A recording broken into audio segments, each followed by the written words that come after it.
What's a trippy truth intention that someone can set to invite more mysteries of reality to unveil themselves? Well, a really simple one is surprise me. Here's another one. Show me something about reality that I don't know yet. Or even, this one takes a little bit more daring, but break my reality. Have you tried that? Yeah. And it works.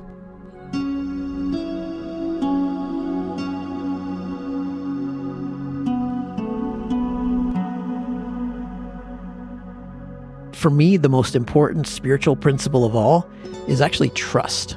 I see trust as being a choice. You know how psychedelics can introduce you to choices you didn't know you had? Realizing that I have a choice with life about whether to trust it or not, to trust this reality that I find myself inside of. Just consider and lean into the possibility that this reality is extremely wondrous and caring, and that it absolutely can be trusted, and that everything that happens is really part of something meaningful and purposeful and beneficial, and that it's all good, and what if I just lean into the direction of assuming that is the case and play around with it?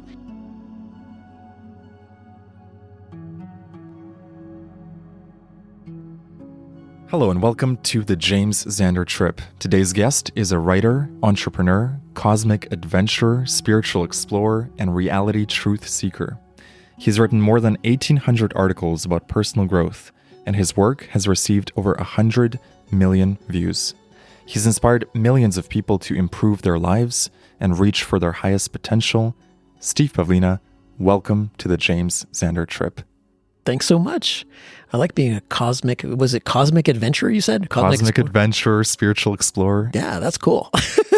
Steve, it's such an honor to get to sit down with you in your house and to be able to chat with you one-on-one and talk about my favorite topics, psychedelics, the mysteries of reality, and personal growth.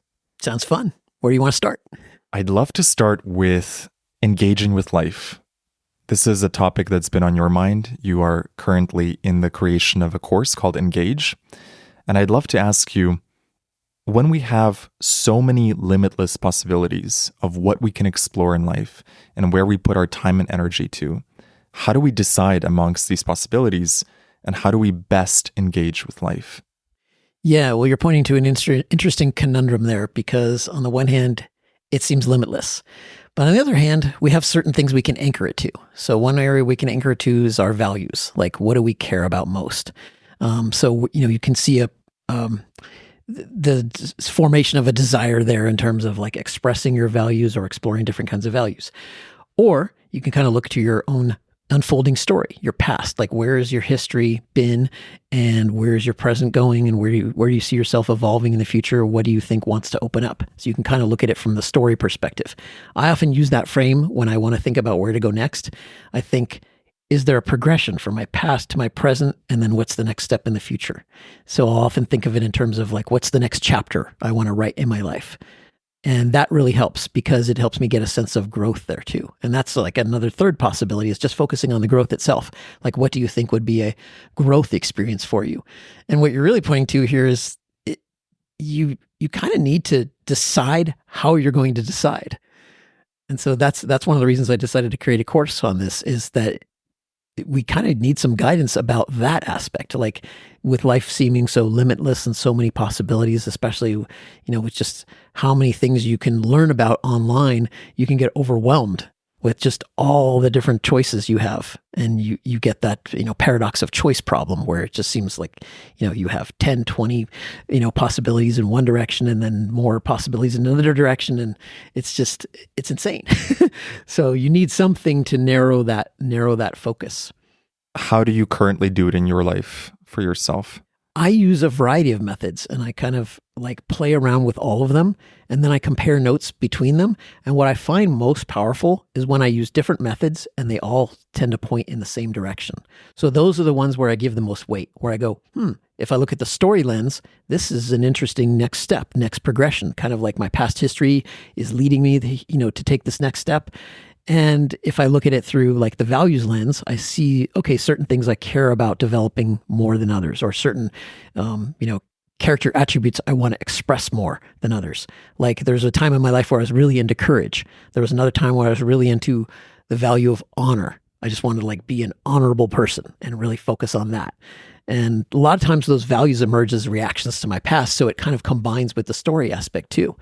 And so when I start looking at different lenses and seeing, this lens points in these 5 directions and this lens points in these 5 directions, but there's an overlap in one of those, then I'm going to give more weight to that. So that helps a lot. It's kind of like looking at, things through the lens of like body, mind, heart, and spirit. And I say, like, what does my body want? What does my heart want? What does my mind want? What does my spirit want? And if I get an overlap in 2 or more of those areas, then I'm going to give that more weight than if I just get, an answer in only one area and none of the other ones corroborate that. So there's a story lens, the values lens, and then the third one was growth. Looking at what would be a growth experience, what would up-level my character. But really, there are many, many more lenses than that. Those are just some of the primary ones we might use. And I'll probably be exploring even more of those through the development of the course. Where do you feel your story is taking you next? Well, as you know, I've been exploring psychedelics a lot lately, so that's been really interesting. I feel like it's been taking me, through the exploration of psychedelics in the direction of developing more what I might call neural flexibility, like just opening up and flexing my mind and my consciousness in different ways. Flexing my mind, I like that. Every substance, even every individual experience with the same substances kind of stretches my mind in a different way, in a different direction. It's like it takes me to a different mode of thinking and sensing and experiencing beyond my normal default mode network that, I normally experience. So it's like it switches off some of the filters that I use for, filtering reality. And now I'm seeing a more unfiltered version of reality, or at least a differently filtered version of reality. Like maybe it kicks in another kind of filter that I'm not used to using. That can happen too. That's a great point, because do psychedelics show us the ultimate truth about reality, or is it just another filter? What's your view on that? Yeah, I feel like if there is an ultimate truth, it can get overwritten by another ultimate truth. So I never really feel like I get to that center of the Tootsie Roll kind of thing. It's elusive. And so you get a different perspective and another different perspective and another different perspective. And when I've had those kind of experiences where something comes through as really strongly true, there's an integration process that comes through after it. And I often notice my perspective on the intensity of the experience when I'm in the thick of it softens or shifts or changes in some way. So the psychedelic journey is not just about the time when the substance is most active. It's about the days and weeks afterwards too, when you're processing it and you're kind of bouncing it around, with your other experiences. And you might even get some synchronous events coming through as well that align with it or give you a different perspective on it. So I feel like it's more like a wave-like kind of experience where it's not just the singular event or the hours you're under the influence of the substance so directly.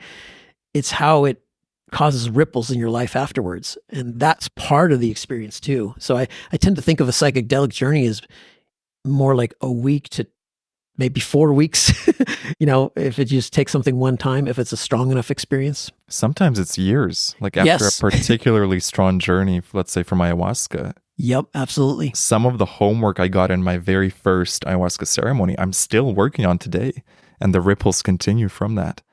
Yeah, I had an ayahuasca ceremony just almost 5 years ago that I did it 4 nights in a row of ceremonies in Costa Rica. And I was still doing more processing of it last year, like 4 years afterwards. And it was coming through. And in fact, some extra information about the ayahuasca experience came through during an MDMA journey. So it was really interesting. That's something I find extra fascinating, is how the energies of these substances seem to be linked to each other, like they can talk to each other. Wow, that's fascinating. Can you share more about what extra information came through? Yeah. So the first time I did ayahuasca was the first time I did any psychedelics. So very first experience with a group of friends in Costa Rica. And it was really rough that first night because I felt like as the ayahuasca started kicking in, I was lying down on my mat and I felt paralyzed. Like I couldn't move a muscle, like all my muscles were frozen.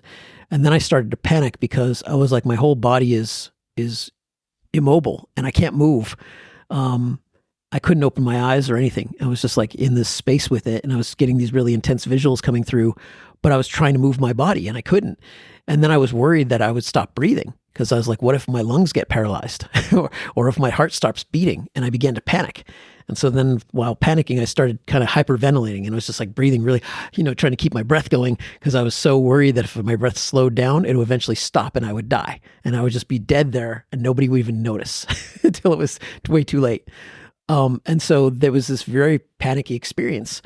And eventually I was able to calm down and it subsided. But I remember calling out for help and nobody was coming. And I was like, what's going on? They said, if we need help, call out for help, but nobody was coming by. And eventually one of the helpers came by and she kind of assisted me a little bit, but she was trying to get me to calm down mostly. And I was afraid to calm down because I thought calming down means calming down towards death, means towards the loss of breath, stopping breathing. And I was puzzled by that.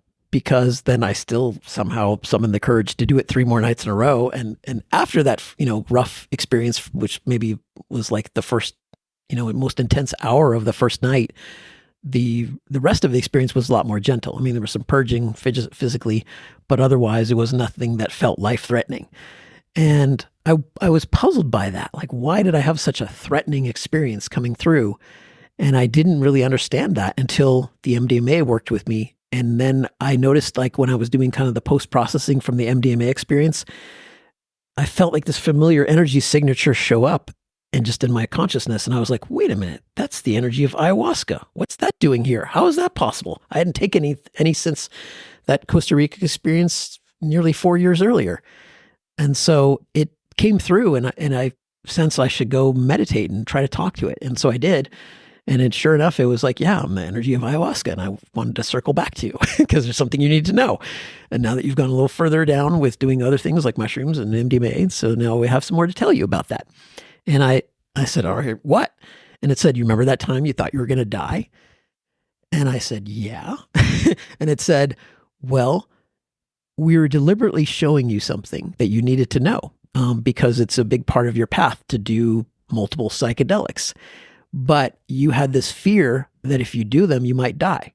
And so we needed to show you that right away and remove that from your kind of like your mental framework. Get that out of the way right up front. Because otherwise, if you retained that fear that you were going to die, you would not want to do a lot of the things that would be very beneficial for you kind of on your spiritual path. And so it was basically saying that it took me to a place of showing me that, yes, we are strong enough to kill you if we want to. Our energy is that potent, but we're not going to kill you. And so it was like connecting with this other consciousness, this other energy that was so strong. And it was like basically saying, if we want you dead, you're dead. And because that's how I felt at the time. I thought, if this stuff tries to kill me, I have no choice. I'm just dead. But it was showing me that it does have that strength. It has that power, but it also has a will behind it, and it won't use that. It was like basically saying, look, we can kill you, but we're not going to.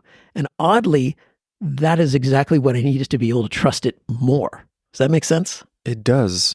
For someone listening to this who might have a similar fear of dying on psychedelics or having a really tough experience, is there any words of encouragement you could offer to them? My experience it's kind of like the idea from Harry Potter of the wand chooses the wizard. And so my experience was, when I was ready for it, the psychedelics invited me in.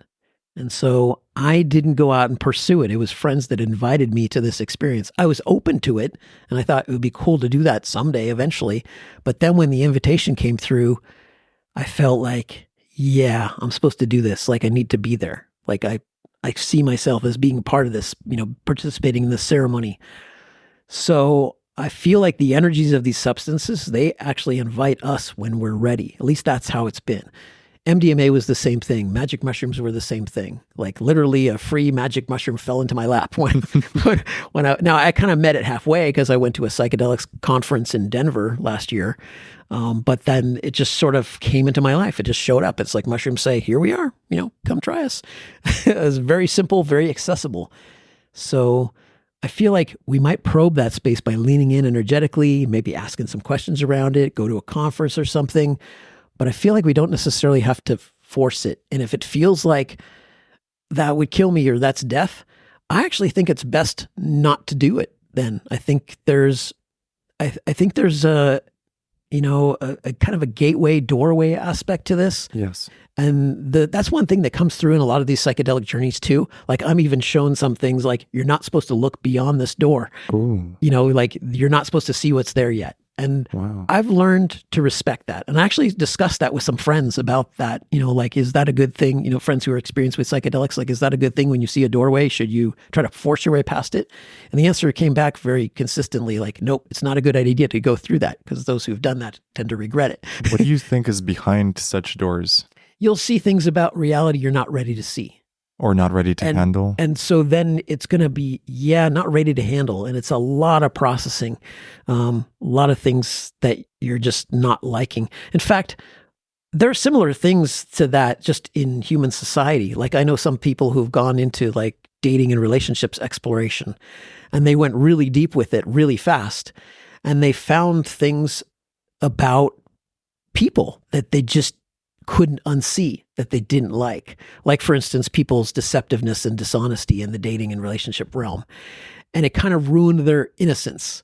And they regretted learning what they learned, if that makes sense. Because they could no longer unsee it. And they just became suspicious of every potential partner because they saw so much deception and so much deceit that it kind of ruined the experience of dating for them. They no longer felt like they could trust people. And so I feel like there are truths like that might be unfolded, but there's sort of a rhythm to life that I really trust that introduces them and invites us into seeing these things when we're ready for them. And if we try to race ahead, we can really kind of mess up our path of growth. We're jumping way too far ahead. It's like when the hero in a story confronts the villain way too soon and the hero's way too weak and hasn't gone through the growth experience. Like Luke Skywalker, not having had any Jedi training, tries to confront Darth Vader. You're just going to get defeated. It's going to be really bad for your story. So you need to go through that Jedi-like training process to get where you need to go before you're ready to face the bigger challenges or see the bigger truths. What doors have psychedelics opened up to you that you were not aware of, or things you've learned through your psychedelic explorations that now have revealed certain information about reality to you? Ooh, good question. A lot of spiritual entities just all around, all over the place, like just sensing conscious beings everywhere, like, being able to connect with them through meditation. That includes people I knew here on Earth who passed away and they died, and being able to still connect with their energy and have conversations with them. Having sometimes even conversations for a couple hours with somebody who passed away and just being able to talk to them word for word and converse. Like I didn't know so much of that was so accessible and so possible, or just other spiritual entities that may or may not have even been human ever. And just realizing like there's so much out there in this space of consciousness. What do you make of that? Because there is also this idea of reincarnation, that when you pass away, you maybe review your life and then you start a new life. And yet you're noticing all these entities of people who've passed away that are still in that space. I'm curious what you think of that. Yes. What I've seen is, there does seem to be a lot of pointers to reincarnation being real, because that's what I get instructed on sometimes, and just even being told about my own past lives, but not having conscious memories of them. But also seeing where there are memory blocks, it's purposeful. Like it's not necessarily something I'm supposed to know during this human life. And that idea of supposed to know and supposed to not know is really fascinating to me, because I feel like in a way we live in a constrained reality where, so many things are possible, but a lot of filtering is put in place to make our experience of reality more focused. And that allows us to have different kinds of experiences. Just like in any story where the character may have certain weaknesses or constraints, it constrains the story to make it interesting, to cause a certain type of journey to unfold. And I feel like on a spiritual level, there may be a part of ourselves, like our higher selves, our souls, that know all the truth, but our human selves don't have access to that information. And so we're kind of like the embodiment of a part of our soul or spirit going through a certain storyline for the experience, really, to see what it's like to experience it from the inside. Because if you're a divine, infinite being and you can just have access to any information, any knowledge, any wisdom all at once, you actually can't experience certain things unless you remove some of that, unless you constrain it. The removal is a bit of an illusion, but the constraints are sort of maintained, I think, at a spirit level, is what I keep getting information-wise. What do you think about free will versus destiny? How much of this game is set in place by the higher self versus the human 3D self being able to have free will choices? It depends on your perspective. Like when you are reading a novel for the first time, you don't know what's going to happen. However, the author of the novel who wrote it, they know everything that's going to happen. It's already known. All the pages are written.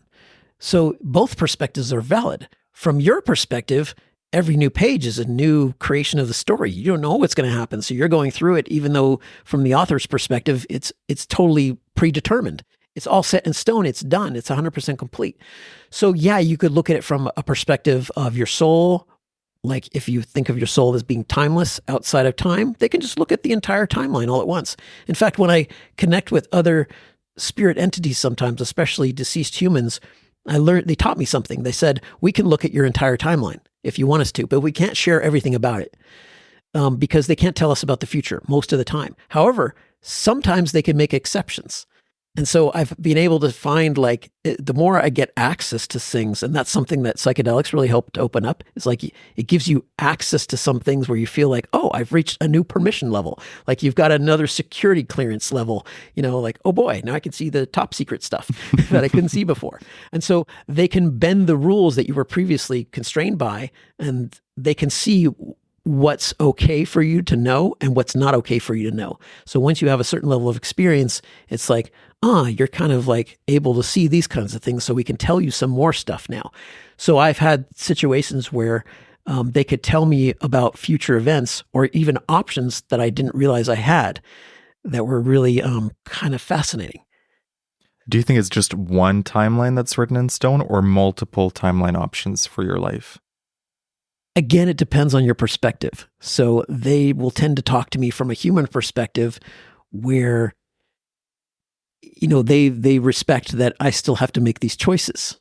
But from their perspective, they might know which choice I'm going to make. Man, that's so trippy. But another option which I see, and I can't necessarily rule this out, is that there are maybe multiple versions of us, like in different quantum realities or something, or different, parts of the multiverse, going through very similar lives. And we're making different choices. And every time we have a choice point, it branches us into like another self that has gone the other way. So you can kind of think about that. And sometimes I think about connecting with myself who might have made different choices, like an alternate version of me.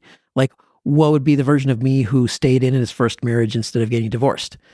And what would his life be like? And I try to tune into his reality and sense what that's like. And you pick up frequencies from him. I might pick up some energy of that. Now, it might just be an imaginative exercise. So I can never really know the difference between sensing and imagining. I can imagine I know the difference, or I can say I sense I know the difference, but either way, you can't really tell. And so I don't necessarily make a distinction between those sensing and imagining. I kind of consider them part of the same whole. Just looking at it from different angles. Are we sensing reality right now, or are we imagining this space into being? That's right. So it could be a bit of both. One of my favorite authors, Neville Goddard, states that everything is imagined and all of reality is being imagined, and that in his view, imagination is God and God is imagination, and the whole world is created from imagination. I love that. Yeah. I like playing around with the space of imagination and seeing how far I can stretch it. Mm-hmm. So that's a fun thing about playing around with the stretchiness of reality, is like seeing how far you can bend it in different ways and what comes through. Just doing, I've had a lot of experience doing experiments like that with like trying to manifest money or manifest social experiences and having them show up. A couple times I've traveled through Europe for several weeks without paying for a place to stay, just going with the flow of invitation and inspiration. Like, oh, where do I want to go next? Like getting a one-way ticket, landing in a city and then exploring a bit there and then not knowing where I'm going to end up, and ending up, going through 2 or 3 other countries and flying back, and just going with the flow of that. And I often have really interesting experiences when traveling. Like I feel like reality opens up more, maybe because it feels like I'm in a more imaginative, free-flowing space because I don't have it filled with expectations and and rules. And, like when I'm in my own home, that happens less, probably because I'm used to the space. And so I don't exercise my imagination as much as when I travel. That's right. I have this visual of when you're flying to a brand new country that you've never been to, it's like the loading screen. So you're above the clouds and the simulation is loading up.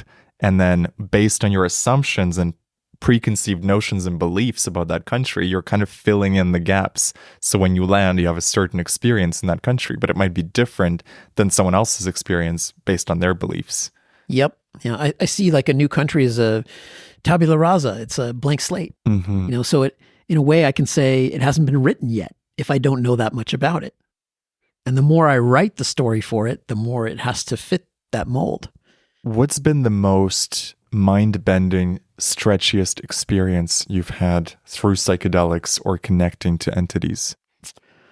They've all been pretty, it just depends on which way you want to bend your mind. So they're all sort of mind-bending. I mean, but one recent experience was when I did LSD for the first time, just over a month ago, and I had all this like ancestral spirit energy coming through. It was like from this Amazonian tribe.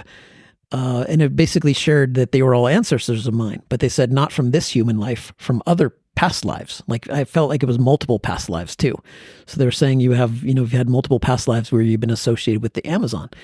And just feeling their presence and like this whole sense of family reunion energy coming through was really cool.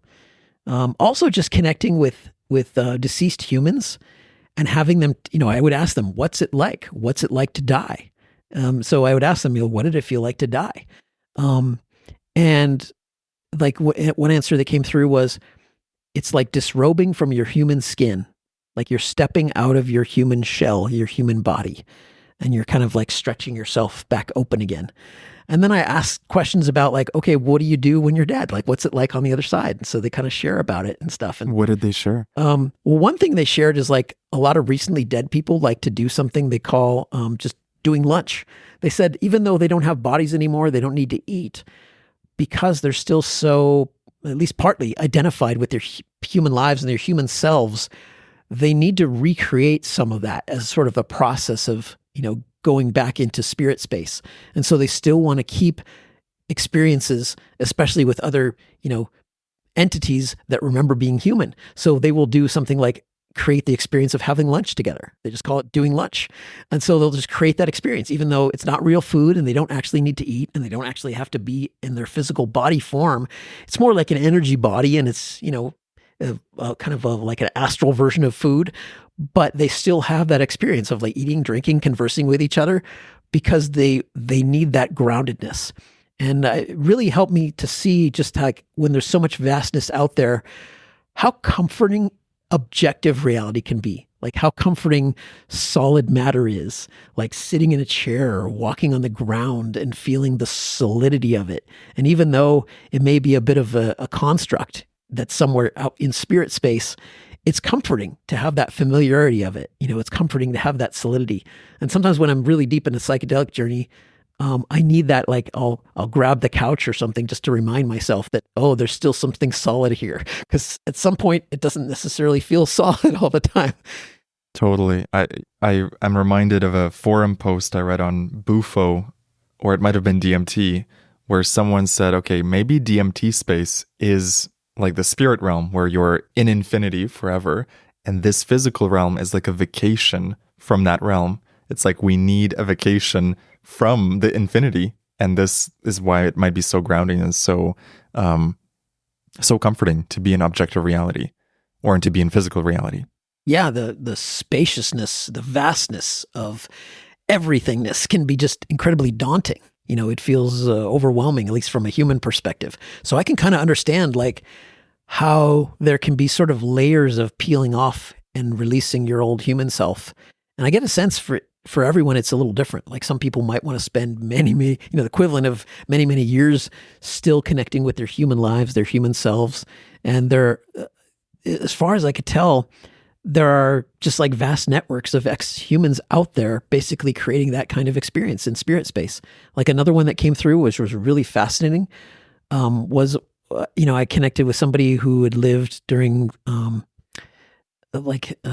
really last century and had gone through World War II during those times, and they shared with me that there was this like really strong network of people who had fought in World War II, and they still associate with their human lives from that time. Even if they've had other lives after that, they may still go back and kind of reassociate with what they consider their brothers that they fought in the war with. And so they would kind of just like have the experience of sitting in a circle. They called it sitting in brotherhood. And it was just all male energies in the group, because those were the main combat soldiers in the war. And they would just sit in a circle and kind of like be in the energy space of like where they were when they were in the war, because it was so energetically intense for them. It created such a powerful imprint in their souls and their spirits that they're so magnetically drawn to being in that vibrational space again. They just continue to recreate it and recreate it and recreate it, even like decades, of equivalent time passing.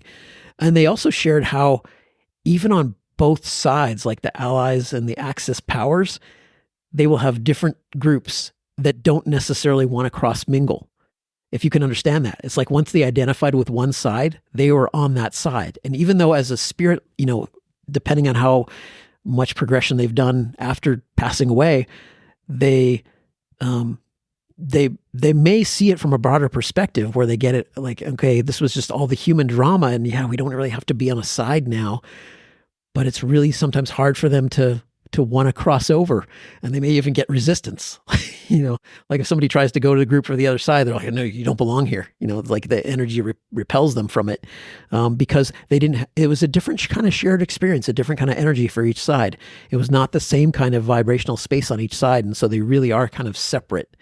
And so they will have that association to like their brothers that they fought with, but not with the enemy that they fought against. It's so interesting what you brought up, that even though they've incarnated in other lives, they still identify with this specific life. Do you think some of our lives then carry more imprint than others because of the emotional charge or the events in that life? Yeah, certainly. Like if there's a war or a lot of violence, that can be a much thicker kind of vibrational energy, because there's so many other things that feed into it. Loss, grief, anger, guilt, regret, fear, courage. I mean, there's so many powerful energies that are associated with it. It's not just like one singular vibe. It's such a tapestry of many different vibrations, woven together, all those different frequencies, and it just creates such a powerful magnetic force. They actually invited me into, like, on a spiritual level, sit in one of those circles with them, like while I was doing a mushroom trip, and I kind of sat in it with them and just could see their energy bodies and such, and just felt the energy of it. And it was, I would say, like one of the predominant energies there was sadness. It was like such a sad time for them. And they bonded through trauma, through sadness. It was like just like a trauma bonding circle.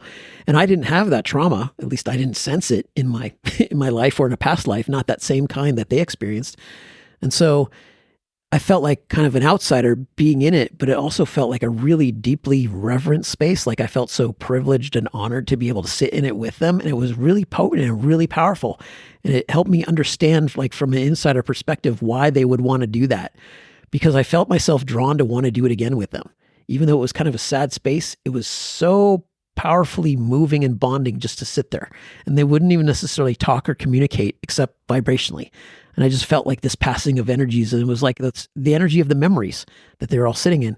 And then after doing that a few times, they wouldn't let me do it with them anymore. They kicked me out. They said, you were meant to have a taste of this, but you can't keep coming back to this because it's not your karma. It's not your vibe. And I respected that, and I kind of understood it. So I stopped trying to go reconnect with it. But it was just so fascinating that there's all these like clusters of, former humans who go out and recreate different kinds of experiences. And it's like they're still processing. How I talked about the waviness of like a psychedelic trip? It's like life itself. Our human life is a psychedelic trip. And when you go back to spirit space, there's an integration process to be done, which could be even longer than your human life. This is what I find so fascinating, because my assumption was that no matter how energetically charged your physical life, when you die, you would disrobe, as you say, and release that and reconnect, let's say, with your higher soul or some sort of higher perspective that sees that physical life more of an illusion or a game.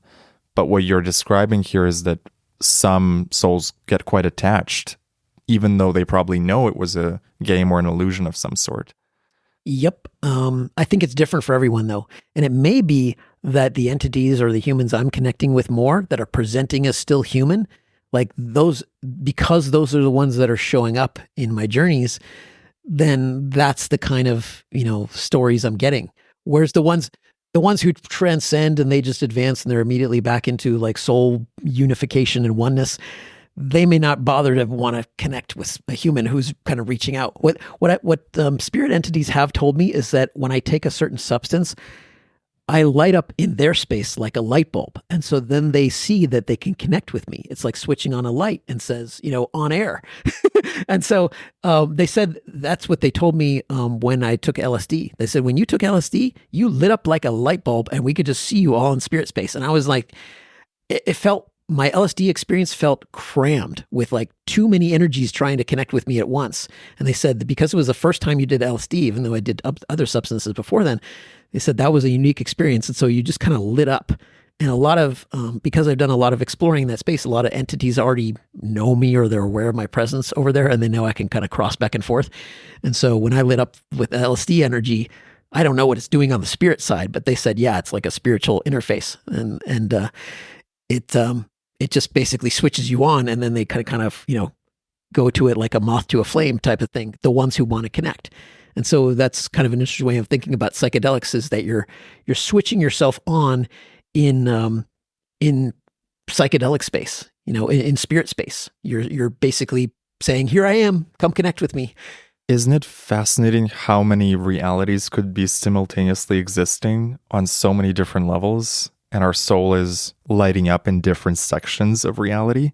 Yes, we are multidimensional beings, but in our human focus, we have such a narrow bandwidth of perspective.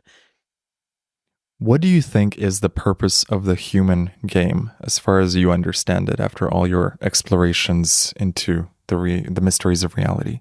Well, I think it's different for everyone. I think every human life has a different purpose. But I will say they're all purposeful. However, some have much heavier purposes and some have much lighter purposes. That's what I've been shown. Some people, quite honestly, are here just for fun. Their whole karma, their whole life journey is like, they're like, oh, Earth, that looks like an interesting place to try and experience. And they're like, I don't want to do anything deep or heavy or meaningful or purposeful other than I just want to go have some fun. And so they're going to have like a lifestyle and a life that's kind of laid out for them, maybe with some options for them to choose along the way. At least they'll have the apparent, sense of a choice. Choose your own adventure. Yeah, choose your own adventure. And it's just going to be fun all the way through. Like they're going to have not necessarily terrible difficulties or trauma or anything like that. Other people will they'll design it a little differently. They'll go, I want to have something more purposeful, or I want to experience this or that. And you have to understand from a spirit perspective, from a soul perspective, where the soul realizes, hey, I'm invulnerable here. I can experience whatever the heck I want, no matter how difficult, no matter how violent, no matter how tortured or terrible. I know I'm going to pop back up to spirit space in the end and I'll be fine. It's like, why do human beings watch horror movies? Why do we watch something so dreadful? Because we know it's temporary and because we know we're not really in it, even though part of us wants to associate with the experience as we go through it. So just as there are a wide variety of genres of movies, we have romances and comedies and action adventure movies and such, sci-fi, all of that is kind of like woven into the fabric of our human lives too, just as we can, choose our human life. So we can choose our own adventure here, essentially, and pick what we want to do. Now, it's not necessarily us making that as a choice in our conscious human lives, but on a soul level, we kind of make that choice. However, I do find, especially through explorations of, with psychedelics, we can get to a point where we can co-create this with our soul a bit more, and we have more autonomy and we're given more access to control the direction and the flow of our lives. Like we're sort of shown, here's what's coming up. Like I was shown some of that during an MDMA journey last year, my first one, where it's kind of like all this higher self energy coming through and teaching me a bunch of stuff and telling me about my path and pointing some things out from my past and why they happened and why they were chosen and why they're important to me. And I that's one thing I really like about like seeing things from the perspective of the future, looking back on the past, is that it starts to make a lot more sense. when you're going through things the first time and you just think this is struggle and this is terrible and this is awful, and why did I have to go through a bankruptcy? Why did I have to go through a divorce? But then with the perspective of more time, you start seeing how this is actually a really fascinating journey from the perspective of my soul. Like I could kind of see why he likes all this stuff. And then I start to align with his perspective. I'm like, yeah, that was really cool to go bankrupt. It was really cool to sink into debt for 5 years and go broke. It was really cool to go through that experience. And just seeing, that different soul level perspective about how it's just like watching a horror movie sometimes or watching a comedy, and you sort of mix it up. And then I can start to ask like, okay, do I need to have more of that kind of experience? No, I don't necessarily need that to repeat that kind of thing.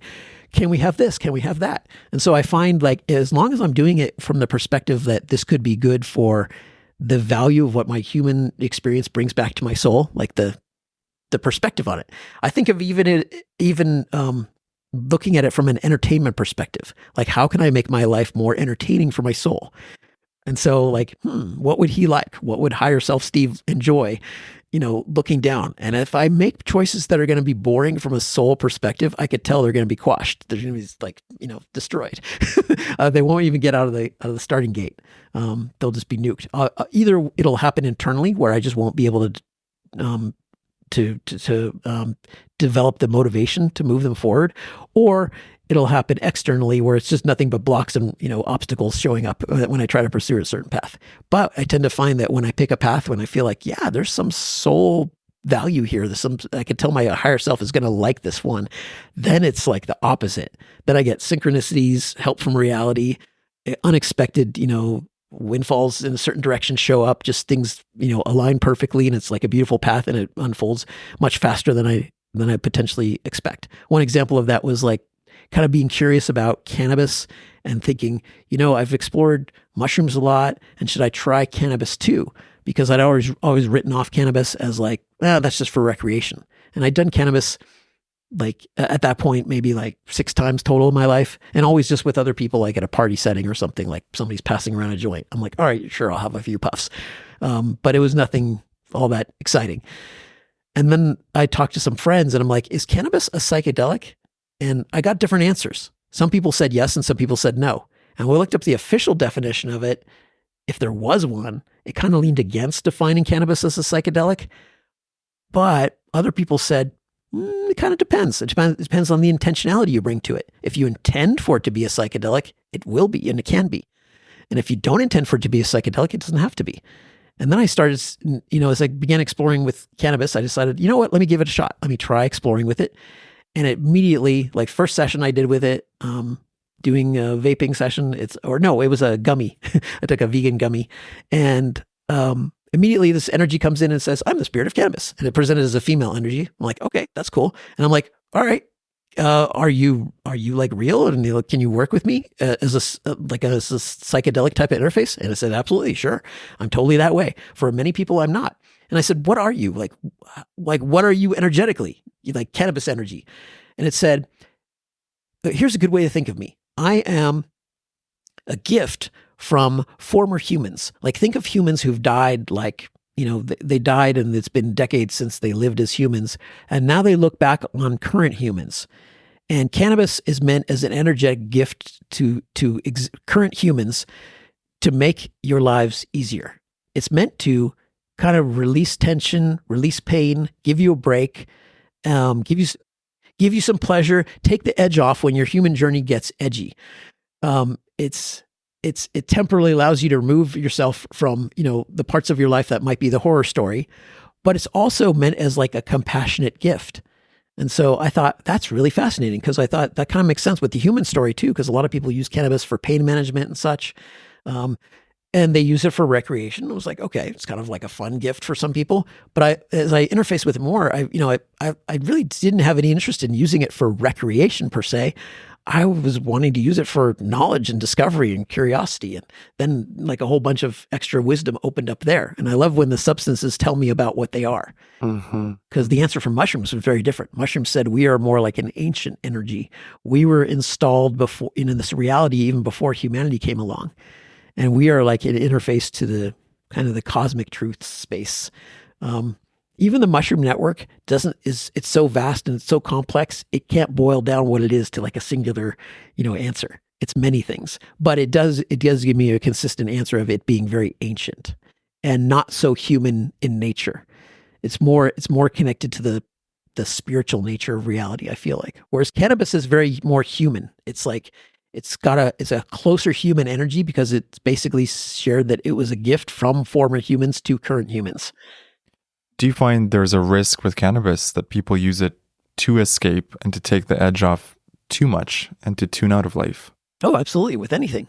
But we can do that with, put this in context. From exploring this with cannabis, I began realizing like if cannabis is potentially a psychedelic interface when I want it to be one, what else is a psychedelic interface? And then I began starting using the lens like maybe everything is a psychedelic interface if I try to make it that way. And so I began seeing, oh yeah, money is definitely a psychedelic interface. And so I started asking even cannabis and mushrooms, like, are these other things psychedelic interfaces? And they just threw the question back at me and said, what do you think? And I said, I think they are. I think they can be. Like, I think if you intend for them to be, they will be, or you can treat them as such. And I think even when you're not intending them to be that way, they still kind of are because it's just their nature. But you're just kind of limiting and constraining what they can do. So if you think money is not a psychedelic interface, it still is. It's just going to honor your intention to not present itself as a psychedelic interface to you. But to anyone else who thinks it's a psychedelic interface, it can be extremely psychedelic. I love this. Can you talk more about how money is a psychedelic interface for those that are not familiar with this concept? Yeah, because a psychedelic interface, just to define that a little better, is I would say it's something that responds to your intentionality. Your intentionality makes a difference on how you interact with it. So I found that like when I went broke and bankrupt in my 20s, the way I saw money was I treated it as a power source. It was like an externalization of power. And so I'm like, I'm stronger with money than without money, right? More money makes me more powerful in some way. It makes me more resourceful. It gives me access to things I don't otherwise have access to. It's something I need to go get and acquire. And I saw it as like, it associates with a sense of success and accomplishment. And I put all these vibes into it. And that's what it became for me. But then it also became something that was hard to get. And I felt like when I tried to, earn it and do all these things in business to try to go after it and get it, it just was very elusive. I just kept acquiring more debt instead of actual money coming in. And then I just said, eventually when I was about to go bankrupt, I was just thinking I got to do a different mode of relating to it here. And so that was long before I, explored with other psychedelics, although I could certainly say money was one of the earlier psychedelics I explored with. And so I decided to try something different. And I said, I need to change the way I'm relating to money because the way I was relating to money was all about stress and worry and anxiety because of the debt. And I was like, why am I doing that? It's just like a number in a computer database. It's not even the number. It's the minus sign in front of it that represented the debt. And I thought that's what I'm creating. I'm creating all this stress. And what I realized after 5 years of doing that, I realized, I don't necessarily control what money does. Money either comes or it goes. And I felt like I could control it. And it always did the opposite of what I was trying to make it do. So I was like, money's just ornery towards me or whatever. It's disobedient. It's not going to do what I want it to do. So why am I stressing about that? So I didn't regret so much all the decisions I made because I thought I made them in, with the best intelligence I had at the time, thinking that this thing will earn me money, and I made mistakes and it didn't work. But what I regretted was all the worry and the stress and anxiety I put upon it.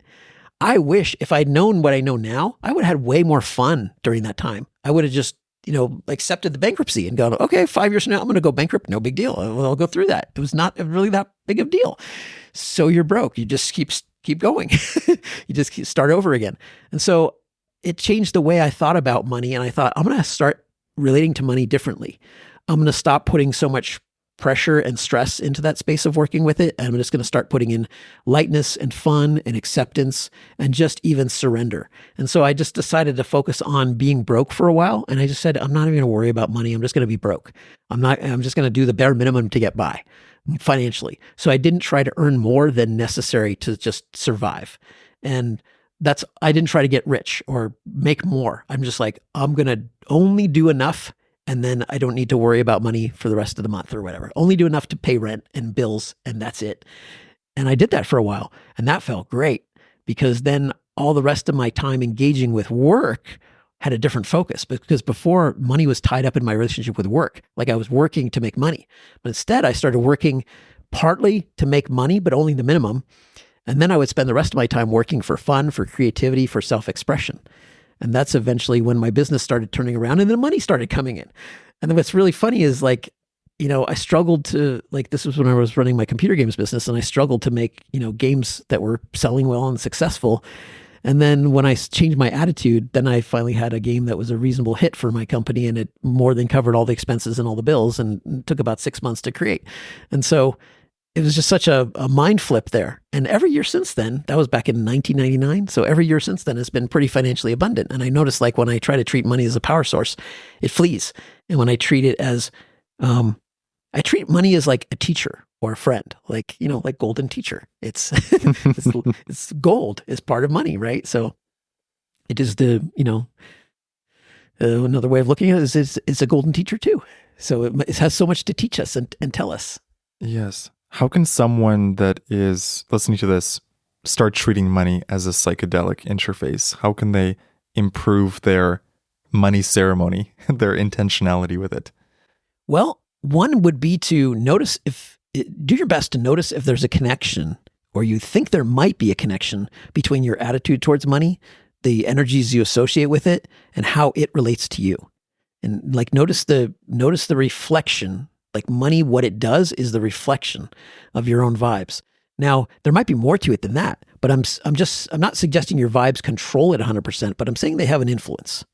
And we can even see this just through the mechanism of our own mind. Like if we have a positive, more relaxed association with money and with work, it's actually easier to do it. And it's easier to be creative. It's easier to do the things that earn the money.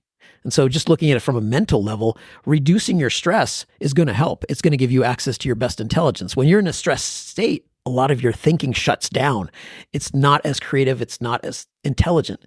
So if you want to access your best intelligence, you got to get yourself to at least a point of general relaxation and less tension. So that's one thing, is like seeing if you can remove some of the tension from the relationship and just see that there's a logical reason for that. It makes you brighter. I love that. It's like surrendering and letting go in a mushroom trip versus stressing out and panicking in a trip creates Exactly. a completely different experience. Set and setting. So there's the mindset. The mindset you bring to it is going to have a large impact on what kind of trip you have. So many people are having a bad trip with money, right? But why? They don't realize it's partly the set and setting. That may be even the most important factor. So when I wasn't thinking of it as a psychedelic interface back then, but I was thinking it in terms of more of a social model. Like I started seeing different aspects of reality as something I have a relationship with. Like I have a relationship with people. I have a relationship with my home. I have a relationship with my work. And so I thought I have a relationship with my finances. I have a relationship with money. And I realized that relationship was poor and it was of low quality. And I realized the problem was not what money was doing as much as it was how I was relating to what it was doing, how I was judging and evaluating and assessing what it was doing and labeling it and calling it, oh, debt, bad, So whenever I had that debt bad feeling, it was just creating more stress and then causing me to make even worse decisions. And when I started thinking differently about money and just saying, just let the debt be there, let it do what it does, and just start having some fun, start being creative, start doing something that you really wanted to do. And so like that changed the intentionality of my work. Like my computer games before were about trying to get successful, make a name for myself, create a hit. And instead, I created a game where my intentionality was genuinely about, let me just create something cool that people will enjoy playing. Let me create an awesome experience for the player. Let me just focus on the person this is for, and not even knowing who that would be exactly. I mean, multiple people, but just focusing on, let's do something really interesting. And I thought of it as, let's add something to the substance of reality that doesn't exist yet. What a great intention. It was so different. And it may seem like a subtle difference, but when I got away from worrying about success and how well it's sold or whatever, I just thought, let me just focus on the art side, not the business side. The spirit side. Exactly. So I put the spiritiness into the game. And what's really funny is that actually generated good sales. And it like one reviewer really ended up liking it, a game reviewer. He really liked the game and he thought it was really cool and original. And so he actually helped me get some extra press and attention for it. It won some industry awards too, which I never even thought I would qualify for. But it was also, I'd say another thing about it is it was a labor of love to create it. I used to have friends coming over and test playing it, and I really enjoyed watching them. Some of that was kind of sadistic because some of the levels were a bit hard. So I was standing behind them with a little notepad, taking notes while they were playing, and just very simple in my apartment at the time. But it was so empowering just to have a different experience, like realizing that I had a choice. This is one of the things I hear so much about people who do psychedelics, is that in some area of life where they felt they didn't have a choice, psychedelics show them that they actually had a choice, or they do have a choice now. Like the choice to not have a bad habit anymore or an addiction. Like they realize, I don't actually have to drink anymore. And they never really thought they had a choice. And then psychedelics show them, there is another option. You can choose not to do that. You may have all these reasons and these stories. The stories, exactly. The stories, the habits, you think it's all real and solid, but it's so thin, you could just wipe it away with a decision, a new decision. And then they make new decisions, often very powerful, life-changing decisions afterwards. And that was something I was finally tapping into, that I realized I could create a different relationship with money.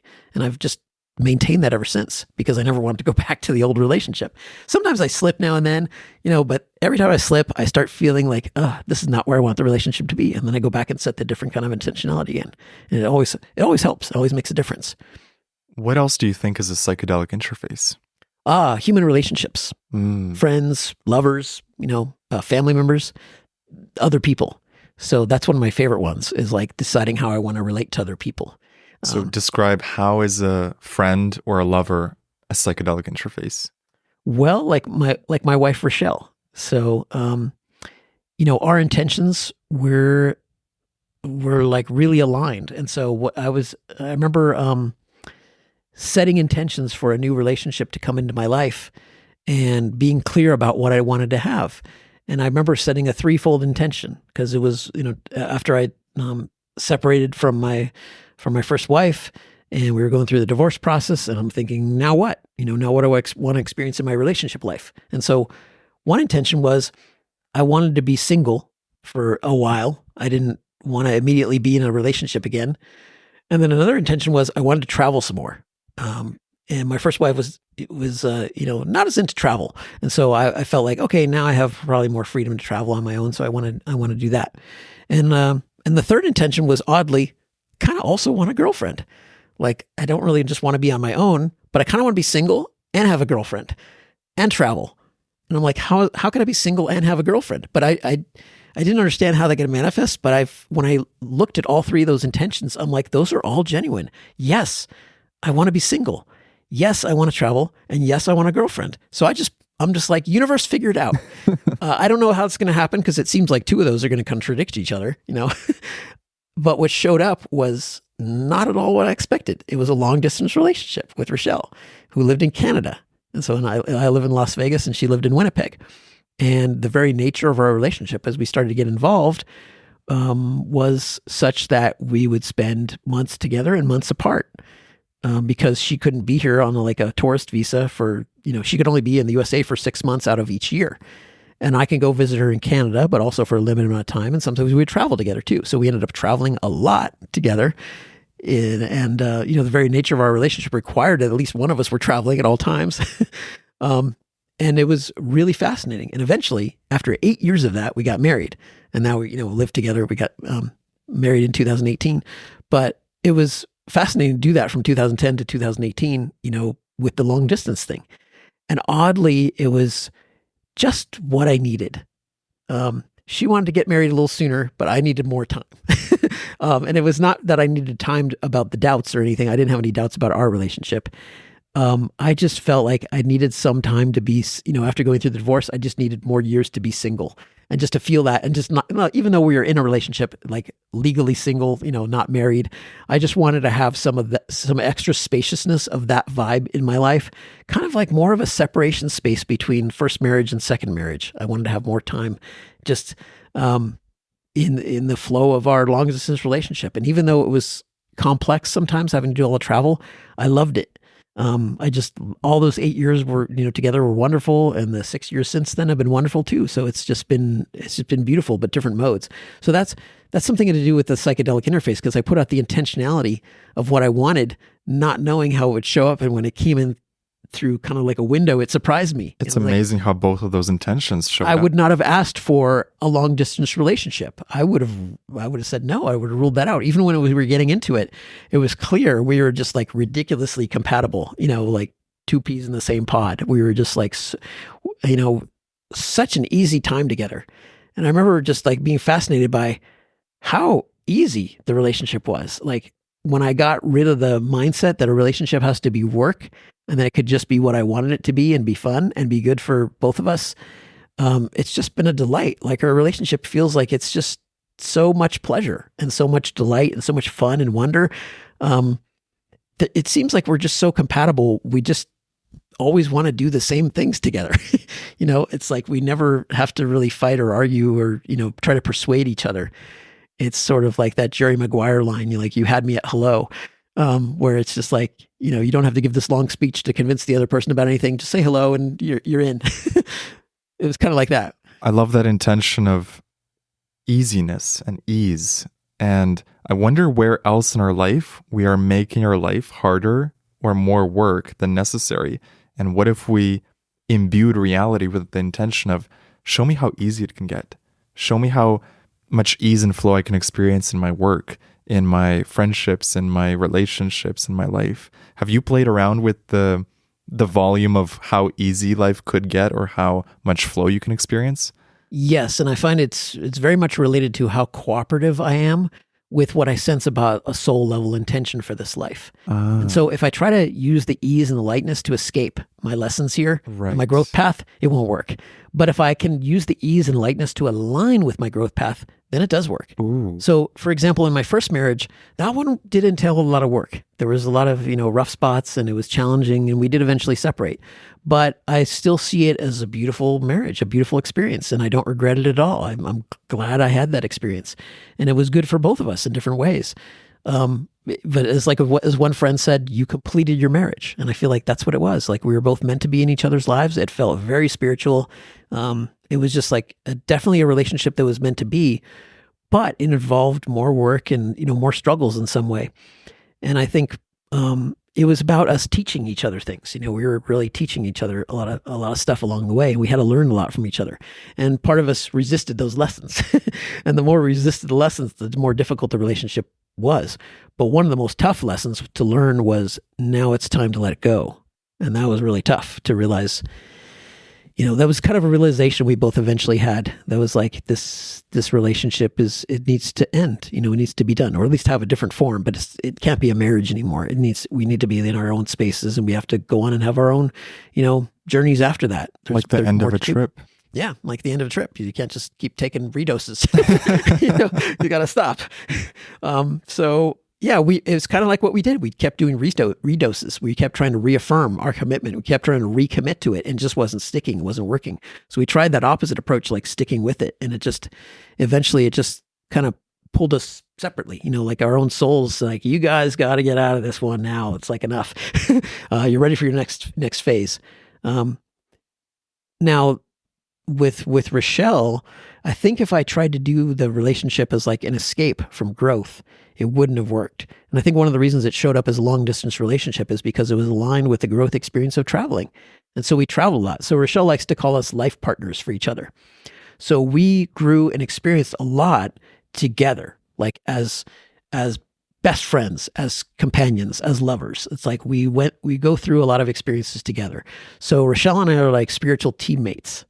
And even when I see kind of in the spirit space, I see how, like on a spirit level, how already bonded we are. It's kind of like I recognized Rochelle. Like on a spirit level, we were already together. Like we already knew each other. And we just, even though we grew up in different countries, we had different kind of experiences. It's like, on a soul level, we're super compatible. And I just feel like that's just how our relationship is. But the purpose is we do explore a lot of growth experiences. We just don't explore them through the mechanism of conflict. We explore them through the mechanism of cooperation and co-creation.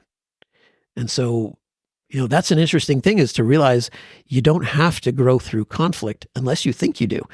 If you think conflict is necessary for growth, then it's likely to be part of your path. But if you realize there are alternatives, but you have to choose those alternatives. You have to choose the growth in them. You can't just choose the lack of conflict for its own sake. you got to choose that as part of your path of growth. You can say, I want to do a conflict-free path, but it's still going to help me grow, and it's still going to help me explore and experience and bring value back to my soul level. And I think if you do that, you can really transcend needing to have a lot of conflict and strife and stress and worry in your life. As long as you choose growth. Yeah, choosing growth or choosing whatever it is for your soul. My soul seems very aligned with having my human experience, my human story be about growth, because that's the nature of the work I do, personal growth, self-development. It's been a big part of my path for a long time.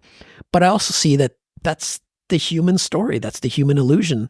And even my higher self tells me, you don't even really need to grow. It's kind of an illusion. You could just be. And so then there's I start exploring the growth aspect in beingness. Like, what is it like to just be sometimes and not grow? But then I find, my human self still loves the experience of growth, even though he realizes it's a bit of a self-delusion. It's fun for his story. And so when I look at it from a higher self perspective, and I kind of look down on my human self, not looking down in a negative way, but just looking down upon him as as what he's reading into his story and seeing what he's going through, I still find it kind of fascinating. And I go, yeah, he likes growth. So sometimes I think of myself that way and like, oh yeah, Steve likes this stuff. So what do you want to do? What do you want to keep doing that? Sure. And that's what, like when my higher self came through in an MDMA session, he took me around all around the house and just looking at different aspects of my life too, my work. And he still, I still feel his energy kind of in the background coming through sometimes. He'll say, what do you think about that? Do you like that? Do you want to drink coffee or do you want to be caffeine free? He's like, how do you feel? What do you think? And I'm like, I think right now I kind of want to be caffeine free. And so he's like, okay, then do that. So he'll just ask me things like, does this align with you? Do you feel like you want this energy in your life? And he really shows me how everything is truly a choice when we realize it's a choice. But there's part of our journey sometimes where we're not even meant to see that it's a choice. Uh-huh. Because if we did see that it was a choice, we would choose not to do it. So sometimes I think our spirits put us in certain circumstances where it's not, on our human level, we don't feel like we can choose.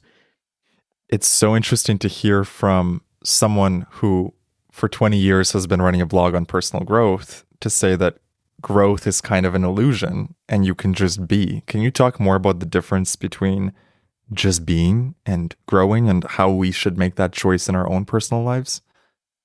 Yeah, it's like getting associated with the character in a story. So you watch, like yesterday, Rochelle and I watched a movie. We watched the Godzilla versus King, or Godzilla times King Kong movie, the new Empire one. And it was fun, especially on our sound system and stuff. It was all boomy and the subwoofers and stuff. It was, the whole house is shaking with all the monster battles and stuff. But I kind of wanted to just watch the movie, because I thought it would be fun. And so you're getting into the plight of the characters, you're getting into their story and stuff, maybe associated with King Kong and stuff, or the human characters in the story. And it's just a playful movie, but when you're associated with the characters, you kind of understand this progression of what they got to do to succeed with their purpose in the end. And I think it's kind of like that with the higher self and in human self perspective. It's like you can go into the story of it and you experience the growth of the characters, but you also realize you don't need that because it's just a movie, right? So you're like, oh, I want the character to succeed. But what if something happened, halfway through and you couldn't finish the movie? You might still feel yourself drawn into the story, even though it's a delusion. When many years ago, when I was living in LA and I watched the movie Schindler's List, there was an earthquake. It was actually an aftershock of the 1994 Northridge earthquake, which I was in, and I months later, I think it was, I was seeing a movie in a movie theater, and there was a really powerful aftershock, and they had to shut down the movie halfway through. And so I'm like, oh, I've seen, Schindler's List is a long movie too. And I'm like, I saw first half of it. I'm like, oh, I got to see the second half. So, when the theater, I think it had to have some minor repairs or something.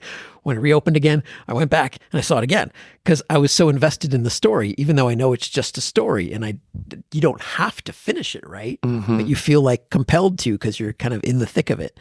I think it's kind of like that with our human lives too. Even though we can go to a spirit level perspective and think, I don't have to finish this and I don't have to finish the story. It's like finishing stopping a book partway through. I could just stop and let it go. There's an investment in it. But the eddies that we create in our human selves, like that energy it wants to complete the journey. It wants to finish. And it feels kind of unsatisfying if we don't finish. I think that could be part of reincarnation too. Like we do our human lives and we feel like we screwed up some part of it, or we didn't finish what we did, or we left some things out. It's like, I got to go back. I got to go. I need a redo. I need to, maybe a similar type of life, maybe a different type of life, but there's more to the story I need to experience, and we're not done yet. So how do we know when we complete a life? Well, when we're dead, but I mean, that's the end of it. But I feel like there's an energy shift that happens. It's kind of like with the psychedelic journey, like how do you know when the trip is over? Because maybe you've had an experience too, but I know I have, where it's like, I could tell the substance, the strength of it is fading out, but I'm not wanting to be done yet. I'm like, I want to keep going. And I don't necessarily want to redose, but I want to keep talking to its energy. Yes. And keep going with it. And so then I will just shift to a different mode with it, like journaling or something. And eventually the substance might tell me, okay, we're done. Like, you can go, go have lunch, go whatever, you can go on with your day. You don't have to keep continuing here. But it's kind of like a gradual fade out process sometimes, like the end of a trip doesn't necessarily have a sharp line where it's like, okay, you're done now. It fades out gradually. And even when you may get up and start moving around and go on with the rest of your day, you may still feel the substance energy there in the background kind of working with you. Mm-hmm. Talk to me about integration and how you have been integrating the lessons that you've learned from psychedelics. What do you think has been the most potent lesson for you to integrate from your experiences? It's different with every trip, every experience. Sometimes it's just a few hours, thinking about it a little bit more, and I'm like, okay, I got it. It depends on how thick the experience is, like how much complexity there is to it. With my first MDMA experience, it was like weeks of integration, like really just integrating for weeks, nothing else. Just all the post-processing I had to do afterwards. It involved a lot of decluttering, like even going and shredding old files and, old stuff I was keeping, getting rid of a lot of things that I realized were the wrong energy for me now. Like one thing it pointed out was I had a bunch of stuff in my garage that when I looked at it energetically, it asked me, what is the energy of this? And I said, oh, this is the energy of validation. This is the energy of you getting validation from your reality, telling you who you are, shaping your identity. And that included things like old trophies and medals and awards and things I'd won. Some of it going back to even like my second grade trophy from the spelling contest from 1979. I still had that. And I mean, I'm in my 50s now, and I still had that trophy from second grade. Because it told me, oh, you're a winner. Look, you won first place in the spelling contest in second grade. Like, who cares? But I realized, why did I keep that after all these years? Do I need that physical object? And it was hard to let go of it. But I eventually said, I got to just toss this out, throw it away and get rid of it, move it on. And I did that with a bunch of things where I realized this is all for validation. When I started blogging, I had my postal mail address on my website. And so a lot of people used to send me cards and letters in the mail, like, thanking me, sharing their stories, expressions of gratitude. And I had a huge file folder of all those that I gathered up over the years. And eventually people, stopped doing that through mail, and it, it was all through email and such. But I had that big file folder of all the stuff, and I just decided, why am I keeping that? And for a while I was keeping that because I thought that's always a nice thing for just reminding myself that my work makes a difference in people's lives. Like if I ever have doubts, I can always go back and review that file folder, but I never really did. I never really needed to do it. So I went through, all those cards and letters. I read through all of them, like again, and with this experience, it kind of let go of each one and realized, I just thanked the person energetically who sent it. And then I shredded them all. I just got rid of them all. I wanted to, shred them into tiny pieces so they couldn't be reassembled or anything. And it's just like it was part of the processing of the energy of it. So that was a long processing because it was like going over everything in my life that I was still keeping for validation and realizing I wanted to graduate from that. Because I felt it made me less free. It reinforced who I was, but then it didn't allow as much room for who I want to be next to come. Does that make sense? Totally.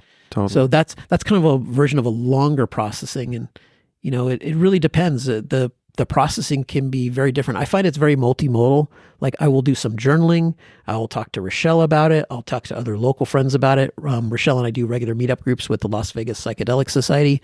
So they have, integration circles where we talk to them about it. And that's really awesome and powerful to have other people who are very versed in the psychedelic space, especially people who have decades more experience than I do, and hearing their perspective on it.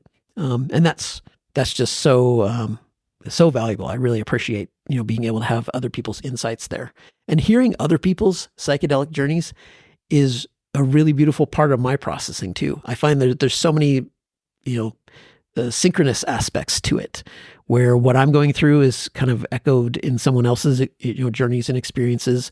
Like we can all relate to it. And often I feel like just the sharing, those sharing circles we do, it's a bit trippy itself. Like I'll start feeling the substance energy. Like if somebody starts talking about a mushroom trip, I feel the shroomy energy coming through I start feeling a little bit shroomy, like I haven't taken anything, but I just start feeling that energy interfacing with me.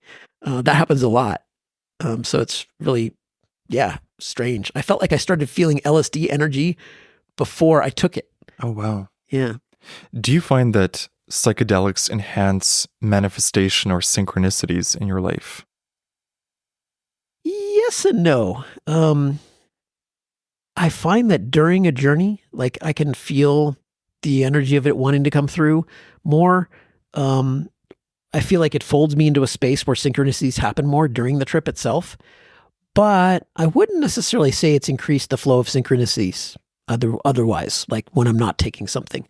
I remember having an MDMA trip where I went to the bathroom during it, and I heard the sound, and I realized, oh, there's water running through the pipes or something. I'm feeling the draining thing. And I realized, oh, it's the water softener in the garage that's going through its refresh cycle. So it's like, it runs some water through the little plastic beads or whatever. And I was hearing that water running. And then I realized that was synchronous with my journey, because I feel like I was doing a refresh of some kind of energies in my life. And so I'm like, but then at the time I had the thought, is it the MDMA that's making me connect those dots and makes it seem synchronous? Or is it reality itself? Or is that really synchronous? Yes. And like, why, when the extra synchronicities start happening during a journey, it makes me wonder, is like, I feel like the substances somehow open up energies that do change my reality somehow. Mm-hmm. That, or just, I don't know. I feel that. Yeah, you feel it? I feel like on a mushroom trip. Like with music, right? The music seems incredibly synchronistic with what's going on inside. And also, right after a trip, when I check my phone, I'll often get messages or texts from people I haven't heard in a while. There's weird, trippy things. Also, the inner world and the outer world. So when I'm having a difficult experience during mushrooms, someone will rev their motorcycle really loud at the exact moment, versus when I'm back into peaceful mode, everything gets really quiet. And there seems to be a really direct connection, for me anyway, of the inner and the outer reflecting each other very quickly in psychedelic trips. Fascinating. Yeah. I do get that too, maybe for a short time after the experience too. But yeah, but I'm kind of in a flow of a lot of synchronicities normally. So I think maybe what happened is, like, money being my main psychedelic, my first one, the first major one, I guess I could say. I'm not even sure if it was the first, but first where I really started having an awareness about the power of the relationship, the way you relate to something. That's when I started getting a bigger flow of synchronicities. So maybe it's true. It depends on how we define psychedelic. If we include money, then it definitely started increasing in my life when I started interfacing with money differently. Lately, you've been using psychedelics before bed, right? Yeah, mushrooms. I'm curious how that's been and what sort of explorations you've been doing there. So I got curious about what it would be like to take mushrooms before bed, just like mini doses. And I found it really has a fascinating effect on my dreams. And I started getting a clue in that direction, where I would take mushrooms maybe in the afternoon or something. And then I'd notice when I go to sleep afterwards, it would have a subtle effect on my dreams. Like my dreams would be a bit different. So then I just started saying, well, what if I take it right before bed? And then I'm, in the dream space while they're kicking in the most strongly. And I found that was really cool. And different strains even have different effects. So like with Golden Teacher, I found that it it made my dreams more vivid, like more real, and also sometimes make them feel longer. Feels like I'm in some place for days. And it feels like one of the things it does is I have so many more dreams when I take mushrooms before bed that are about some kind of training that I'm going through, like education or training. Like I constantly have dreams where I'm sitting in a classroom, where I'm at a university, I'm going to school somewhere. So I feel like some part of me is just being educated about stuff. And I don't always have a sense of what exactly I'm learning. Sometimes I even have the sense I'm late for class, or I'm confused about where to go. Often have that, or I'm like trying to find my class schedule in my backpack and I can't find it. So it's all with this education theme, this educational environment. So I find that really fascinating. With some other strains, I feel like it takes me to a spirity level where I feel like I'm dreaming, but it's not the same normal dreamscape where I have nighttime dreams. It feels like it's stretched another layer beyond that. And I find those dreams, I can only sense what I was doing vibrationally. I can't see it. I can't remember it visually. It's like beyond visual space. Whereas Golden Teacher tends to enhance the visuals. Like I really remember the vivid visual environments I was in, the 3D, dreamscapes I was in. Those are really clear and crisp, even when I wake up in the morning and I remember what I was dreaming. But with say Ecuador, that strain, it just takes me so far into spirity space. I know I'm dreaming, but it's a different kind of dream. It's like a vibrational dream, but it doesn't present as visual. What do you find most mysterious about reality these days? Well, all of it. Like what the hell it is, why it's here. One thing I'm especially curious about is like, is there, say, a singular God at the middle of it? Because that's something I inquired about in psychedelic space, and I keep getting the same answer back. Like, your human journey is not meant to see any of that yet, But the clearest answer that came back was like, yeah, there is a central God, but you're in a human space where you're not meant to interface with that. Like it's not really meant to be part of your human journey. Oh, wow. And so it's another thing that came through, which I find really fascinating, is I asked about religion and like, all these structured religions we have and all the different belief systems. I'm like, what is all that? And the answer that came through, this one came from my higher self. He said, all religion is bullshit. He says it's all part of the matrix. It's all part of the human, journey and experience. But is it spiritually true? Hell no. Like none of it is. I'm like, what about Buddhism? I'm like, that's not necessarily a religion. Some people say it's more philosophy or something, or that's, a core truth. He's like, nope, Buddhism, 100% bullshit. I'm like, what? Really? All that? And he's like, yep, 100% bullshit.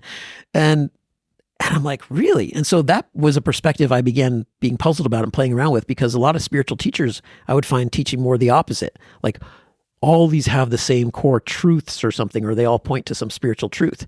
And my higher self was like, no, none of that is true.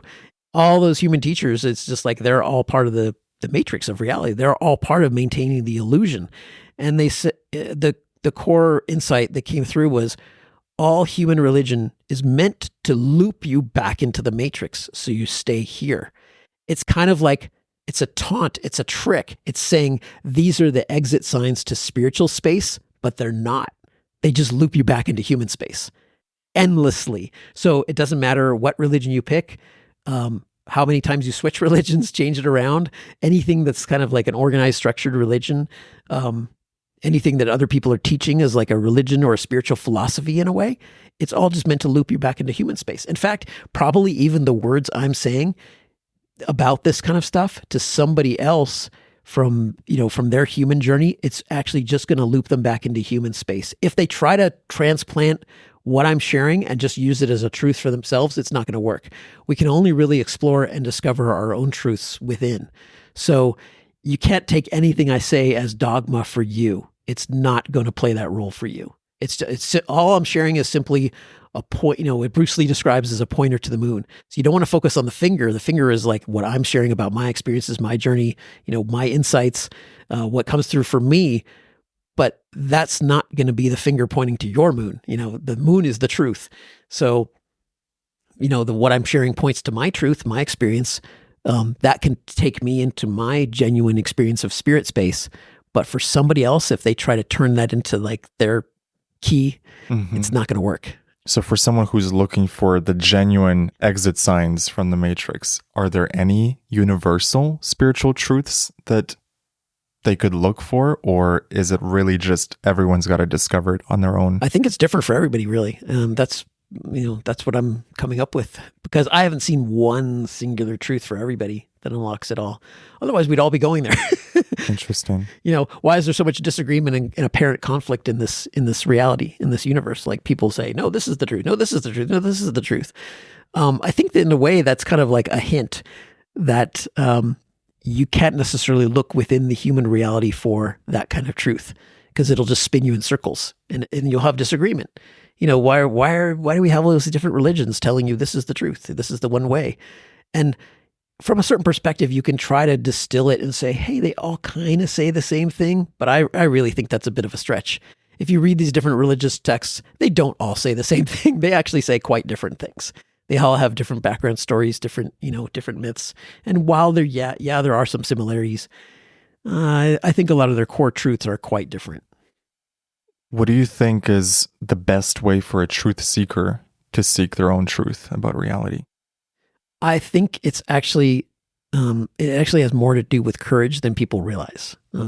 Now, this is, again, my truth, but I do think we can learn bits and pieces from other people's truths, but we have to sort of see it like a menu of options and not just take someone's entire menu for yourself, but pick up bits and pieces from what I share that resonates, feel if it resonates and such.